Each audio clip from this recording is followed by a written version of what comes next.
Delhi gang rape घटनेच्या जखमा सगळ्यांच्याच मनात अजूनही ताज्या असताना बिहारमधील भागलपूर इथं झालेल्या एका घटनेनं थरकाप उडवलाय।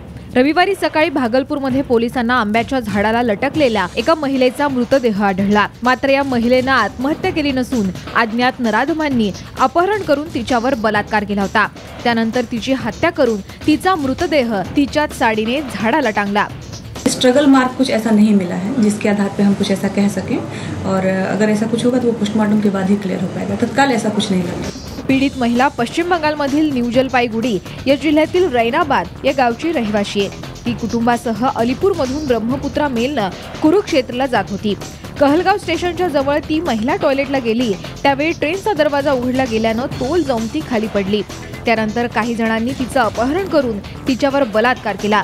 त्यानंतर तिचा खूनही करण्यात आला। या घटनेनं सगळीकडेच खळबळ उडाली आहे। तसंच पोलीस काय करत होते हाही प्रश्न आता उपस्थित होतोय।